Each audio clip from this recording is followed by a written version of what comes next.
try to ask the right questions without necessarily having all the right answers. Yeah.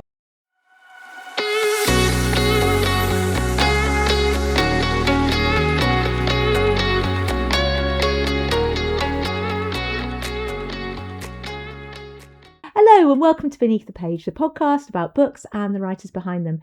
I'm Sophie Beal.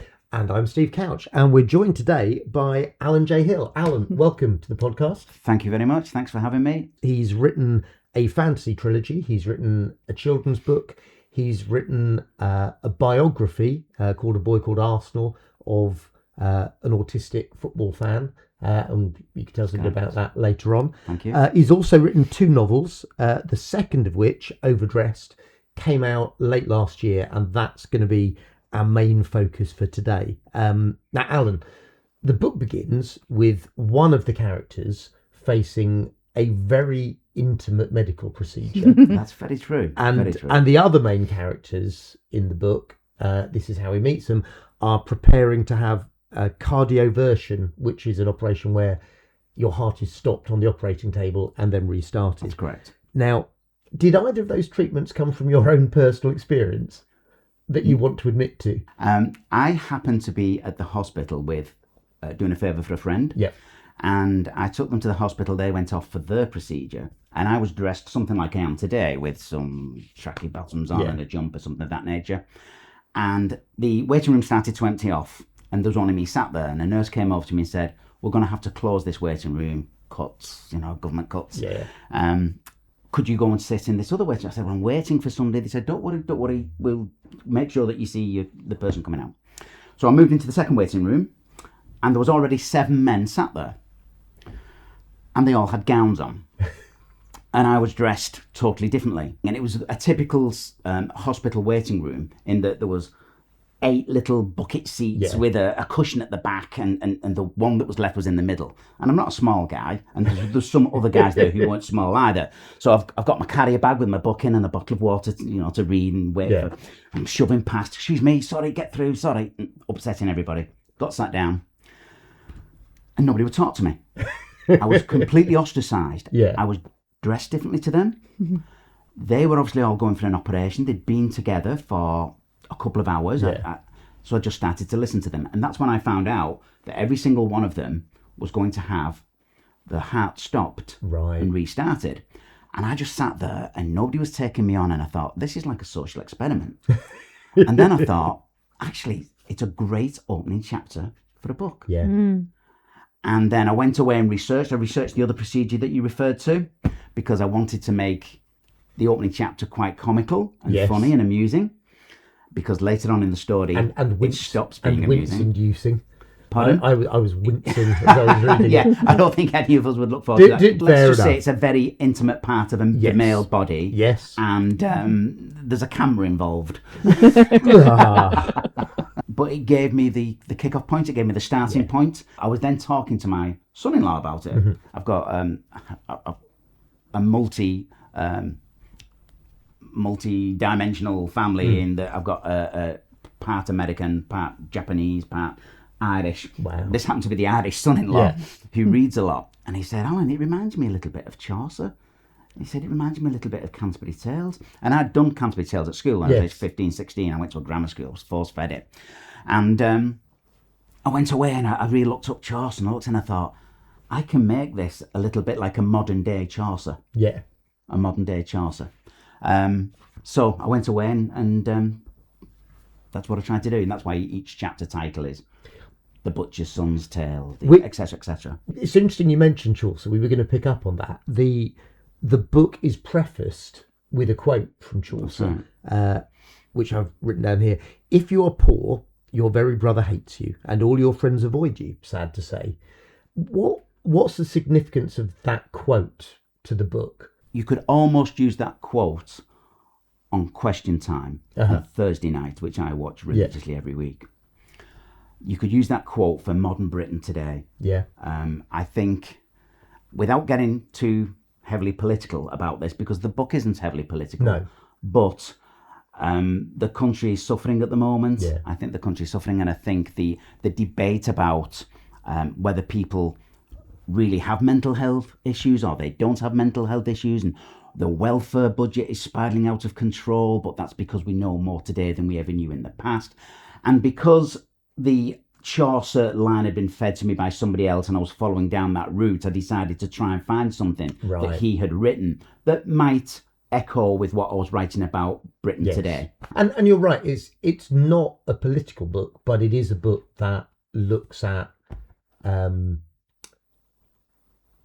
harsh realities of modern experience, rather than glossing over stuff. The reason the book was written was because I was moved from one waiting room into another waiting room because they couldn't staff the first one. So the eight main characters are all very different, and the only thing they've really got in common at the beginning of the book is the procedure. Yeah. Which of them did you identify most with? I identified most with the narrator, the inverted commas comedy northerner. Yeah. What's the link there? I don't see. Yeah, well, you like to think you're funny, don't you? But a lot of people just find you irritating. But anyway, I do remember the 7 people who were sat round there that day. And whilst at the time I didn't try to identify the characters of those people, I did look at the different age groups and the people who was involved. And then the book obviously then became a discussion about masculinity and about the different aspects of masculinity and how people sort of address it. Yeah. The book grew that way. I mean, I'm a great believer in, like Stephen King says, spill your guts. Yeah. Spill your guts. See what comes out. Let your characters drive the story, and that's what I did. But I did want to try and get a cross section of society in there. So there was a little bit of what word should I use? Manipulation. Yes, yes. Just to make sure that I covered certain demographics that I wanted. I mean, I found it utterly and completely fascinating, for instance. Fascinating when I was doing my research, that Dorset is 97% white. It's unbelievable. It's literally unbelievable. That basically means there can't be anybody, any different races outside Bournemouth, Christchurch and Poole. Yeah. You know, it's unbelievable, isn't it? Yeah, yeah. It's a fantastic statistic, which and that's why I wrote about the Asian character, Amit, and his family moving from a minority in India to a minority in the UK, and actually they moved to a smaller minority in the UK than they was in India because of their religion, going back a couple of generations, obviously. Yeah. So you've said that you just discovered, you let the characters just drive it themselves, and that you didn't have a big plan for which of the 8 men were going to be the focus and which ones weren't. And I think it's fair to say that they don't get equal screen time. No, they don't get equal attention. Not in this book.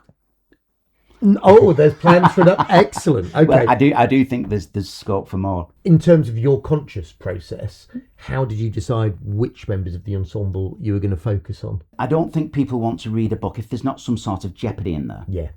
So the jeopardy was always going to come from the characters who lived life closer to the edge and closer to the, if you like, the criminal world, which was always going to be H and his mate Sconyard. So that's an example of my northern accent. You would probably say Sconehead or Sconhead. What did I say? Sconyard. and that's when I was writing it. That's how I was saying it to myself. Well, that's interesting. So it's H and Sconyard, and they're the low life characters. But to be fair to them both, they've not had much chance in life. So the 8 men, they're very different men with a huge range of issues. They've got adultery, grief. Okay, well, we've covered them too. Yeah. I can cover them. Mental health, drugs and organised crime, family expectations. Went very quiet all of a sudden. Yes. Nothing you want to admit to on that. A couple of driving offences. Real people with complex and messy lives. Were there any that were a particular challenge to write? There was aspects of each of the characters that I didn't know much about. I don't know how a legal firm runs their offices. Yeah. I don't know, for instance, I don't know how drug dealers cut their drugs. If somebody would have been, during the writing of this book, if somebody had seen my Google search, I would be in trouble. Yeah. There was a mechanic who runs his own business. okay. I think I was okay with that. I had to. One of the gentlemen in the book is potentially a gay man. I had to go away and speak to people in the gay community about the aspects of his character. So I wouldn't say there was one particular character that I had difficulty writing about, but there was gaps in my knowledge for each of them that I had to fill. So I would have to go away and study some of their world. And there's a Knight of the Realm. And then there is a gentleman who was a tax expert who dealt with some quite high value, high worth people. And again, I don't deal with that many high worth, high value people, apart from yourself. Did you have any favourites among the characters? H is my favourite. Yeah. H is my favourite. He's multifaceted. There's a couple of times in the book where I try to show his softer side and his weaknesses, and the fact that given a different set of circumstances, he wouldn't be living life on the edge. He could have done things with his life had he had the opportunities. So there's a bit of a soft spot for H, and he became the real driving force of the novel. He drives the storyline. Definitely. And I think, as you say, he does come across, although initially it's painted in a way that it could be set up for, okay, this guy's going to be the villain of the piece and the bad guy. He does come across as a sympathetic character, and you do see that there's more to him than just his rap sheet. Absolutely true. But he's also a character who's quite prepared to sell cocaine to children at school gates. Yes. So, when I say I have an affinity for him, there's a dark side to him. Yeah. Very much so. Yeah. But I believe that it's an explainable dark side. And I think I've said this already. It's complex characters with messy lives. It's not just a nice two-dimensional, here are the good guys, here are the bad guys. And I think that's life. That's realistic.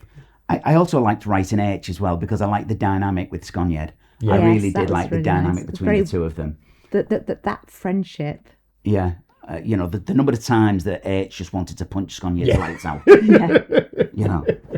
And didn't. Yes. Just kept his hands in his pockets. Knowing what you know about them, and as we were just saying, they're complex, messy characters. They're not nice, neat, straightforward. How many of them do you think you would enjoy spending time with socially? I wouldn't want to spend any time with H and Sconyed, even though I've got an affinity with them.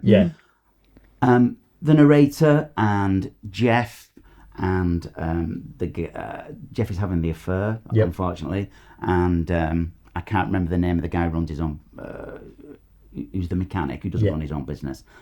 But those three guys and myself, I could imagine us sitting round a table in a pub, chewing over the fat, having a pint. Yes. There's a couple of guys out of my league in there who I probably wouldn't have a lot in common with. So I've noticed that the people who get into most trouble are the people who are isolated, really isolated. Is this something you did deliberately? I think the person who gets himself into the most trouble is the narrator. The narrator, and he actually isn't isolated. It's just that you only hear about it at the end. Yes. And all of a sudden you realise and that was deliberate. That was deliberate. So when you say isolated, I hid his real character.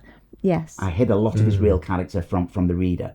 But for instance, Stephen's life seems to improve a lot just getting to know people outside his house. Absolutely. Yeah. Stephen was quite a difficult character to write, and there's, as you rightly pointed out, there's a bit of a twist in the book around Stephen, which I think it's a truism that men find it harder to talk seriously and to move friendships beyond superficial banter. I agree. Do you think it's true, and why do you think that's something that we sometimes struggle with? Yeah, I totally agree with you, because to a certain extent that's what the book's about. Yes. And I don't know if you want me to bring it in here, but A Boy Called Arsenal. Please do. A Boy Called Arsenal, which is the non-fiction book that I wrote, that is what feeds this part of the book. Right. Because Arsenal joined, is it called Andy's chat room or Andy's room? Andy's, it's. Do you want to quickly tell everyone what A Boy Called Arsenal is about? Because we've not. A few years ago, I was doing my second job, the one that pays the mortgage, which was being an accountant or a finance director, and I got a 6-month posting at Autism Wessex. I was there as the finance director for 6 months, and I bumped into a character called Arsenal Whittick, who I found out had only been diagnosed as being on the spectrum at the age of 49 when his 15-year-old daughter tried to take her own life. She tried to take her own life because she thought she wasn't loved. Now, all this is in the book, and all this has been discussed with Arsenal and his family, so they know they're happy for it being out there. The story is out there. The stories. I've stood up at many an event with Arsenal talking about his daughters, and the doctor then said to Arsenal, "Can we just have a word with you?" Because when they were in the hospital, and they found out he was autistic, so he starts telling me his life story, and at that point, I was going to write the 4th book of the Tremaine series. Plugging everything here, guys. The 4th book of the Tremaine series. He's good. I prepped it. And then I thought, there's a book in this. I've never written non-fiction before. It's a real challenge to me. Can I do it? I said to Arsenal, why don't we have a few chats? I'll record them. I'll go and make some notes. And I can't tell you both. If this was under Overdressed, you'd say, You've pushed it too far, Al. It's too fictitious. Yeah. That couldn't possibly happen. Arsenal is such a character. Yeah. And he will say it saved his life. If you go onto some websites, I won't use the name, and look at the reviews of this book, it can choke me up. It can choke me up. It's so, if I don't do anything else again in my life. Yeah. We've helped so many people with this book. That must be such a powerful feeling as a writer. And Arsenal is now part of men's health groups, where they sit around a table and they do talk to each other about their mental health issues and their physical health issues. It doesn't have to be mental health. So they sit around a table and they talk about it. And some of that bled into Overdressed. And that's why I got the guys in Overdressed who were sat around the room in the original opening chapter to form their own health group, the men's health group. And it bled into that. And I do think, to answer your second part of the question, I do think we're getting better at it. Yes, we're not, definitely. men aren't great, but there are now groups out there who are trying to do things about it. And my son went to St Mary's Twickenham University, and there's guys who he played rugby with there, and I played against there, who are also have mental health issues, and they're always promoting things on Facebook and promoting sponsored this, that and the other, and getting people to talk, especially around suicide. There's less stigma generally about mental health issues.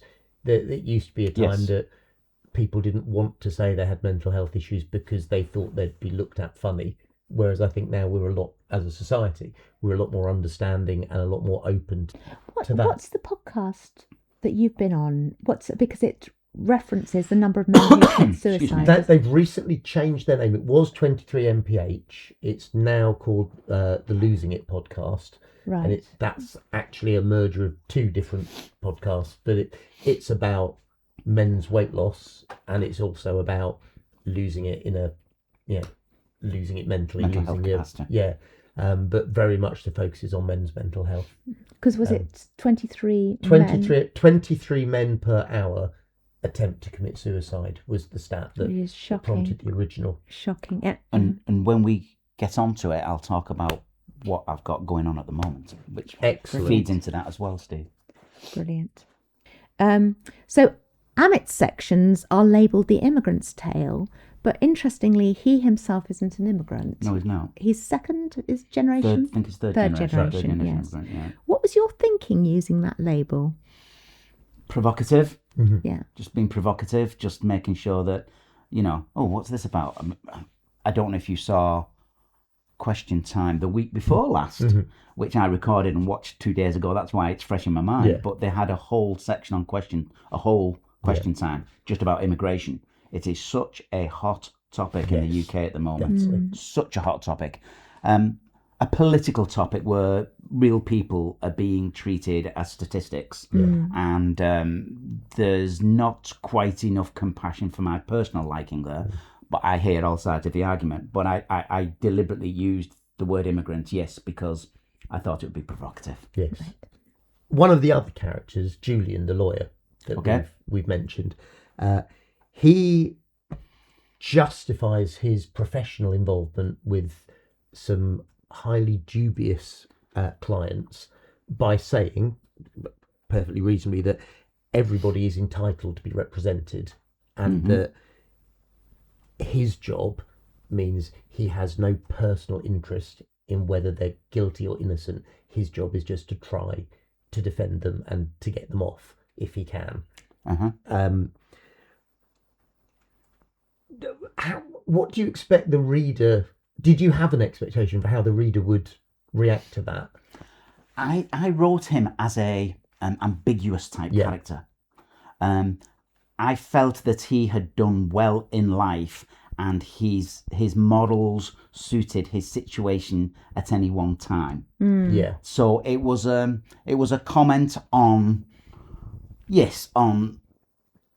defending somebody who you know is guilty, or trying to prosecute somebody who you know is innocent. Yes. For a book. And then having him in the story as one of the main characters and supporting some of the other characters, could you actually believe what he was ever doing and who he's going to support and what he was going to do next? Because without, again, giving anything away, you know, at the end of the book, what he ends up doing at the end of the book. Which is perhaps leading into the next book, who knows? Well, I think someone sat around this table knows. Got some ideas, but as I say, Julian will do what Julian wants to do. All I'm going to do is chronicle it. And that was one of the really interesting things about the book for me, was, as we've said before, the characters are not straight up black and white, good and bad. You don't know exactly where you are with a lot of them. And the question I asked earlier, some of them I would quite enjoy spending time with socially. Some of them you think, I'm not sure I like you. And that's fair. And that's life. And but that's fair as well. That's absolutely fair.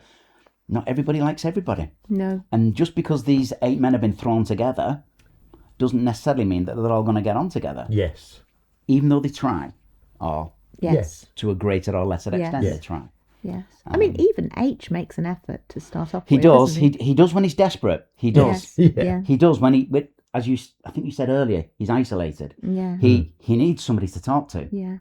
And he thinks, I try to ask the right questions without necessarily having all the right answers. Yes. No, but I don't think anybody does. No, and we have to debate these things. When an author is writing to put across an agenda, it can come across as propaganda rather than art. It's so obvious and irritating when an people do author that. is writing and giving the reader room to explore, but is presenting stuff to them, that's very different. And Stephen King's latest books have been criticised for that. Because he is not a fan of Donald. Right. And it's coming across. Oh, it's more than coming across. he doesn't leave the reader guessing like I do. Where his sympathies lie. No, he slaughters him. One common theme with the 8 men is that a lot of them, there is a tension between their families and the family expectation on them and what they actually want to do. So Mark, the journalist, his father is a butcher who doesn't value Mark's intellectual aspirations. Stephen finds he's got nothing in common with his father and his brothers and ends up running away with them in order to avoid having to join the family business, and so on. That theme of family expectations and the problems that come from them, where does that come from in the book? My previous book, I just happen to have them all here. My previous book, Under the Stairs, is my dad's story. Right. And it's about families, and it's about unconditional and conditional love. And I don't think it's really interesting. My family's all over the world. Yeah. My family's all over the world. I'd love them all to be rocking up at mine on Christmas morning and was having a great big Christmas turkey dinner with all together. But I've got a son and his wife and 2 kids in Japan. I've got a son and his wife and 2 kids in America. My girls have stayed more closer than that, but they're still not going to get here for Christmas Day. Yeah. So it's just... And I read a lot of politics. Mm-hmm. And I guess that is reflected in what I'm writing. I think the family sort of structure of England, the basic family structure of the UK, is breaking down a little. Yes. And I'm trying to as I'm talking to you now, I'm trying to self-analyse what I've written, if you know what I mean. Yeah. And I think that's potentially where it comes from. It's a reflection of what I'm seeing and what I'm reading and what I'm watching on the news, what I'm seeing on TV, reflecting in what I'm writing. And when you were of an age where you're making decisions about what you're going to do with your life, did you feel pressure to go a particular way? Or at the age of 18, I became a trainee accountant. Mm-hmm. I don't think I could have, at the age of 18, had the brass to turn around to my family and say, I want to work in the arts. Yeah. I want to write. I want potentially to act. I want to... But was there that aspiration in you at the time and you let it be pushed down, or did that No, the aspiration later? Was always there, but I was never forced. Yeah. I was never told, you have to go and get yourself a proper job. I felt that's what was expected of me. Right. So some of your characters get a happy ending and some of them don't. It's not a book where everything's gift wrapped at the end, is it? No. What was your thinking with how and where you left the book? There's lots of books out there that are gift wrapped. Yeah. I don't That's want not to read you. them and I don't No, want to write them. And no. there's nothing wrong with them and people love them and enjoy them and that's fantastic, but it's not me. So yes, I do leave some things tied up and some things not tied up. And some things you think are tied up that when you read the sequel may not be. Yes. Who knows? And I have got a sequel in mind. You've done a brilliant job of plugging your other books, which is great. Apart from the 2 novels, Overdressed and Under the Stairs, you've written A Boy Called Arsenal, which is a biography. You've written The Yarns of Sid Sevenlegs, which is a children's book, and you've written the fantasy trilogy. Yeah. What would you say are the differences between writing those different styles of book, those different forms of book? Okay. Is there one genre that you enjoy writing more than the others? I started to write a fantasy trilogy at the age of 40, 41, something like that, when I was a finance director doing a 11-hour day. And I thought, I'm not going to be able to do much research for this. And it was a book for my children. So the first book is called The Seven Faiths. The Seven Faiths. And those 7 faiths, each of those faiths is a trait that I wanted my then teenage kids to take into adult life with them. Right. And each of the characters represents a faith. But the reason I wrote them is I didn't need any research. I was doing my day job as an accountant, as a finance director. I didn't need I could write whatever I wanted because it's fantasy. So bang, bang, bang, first 3.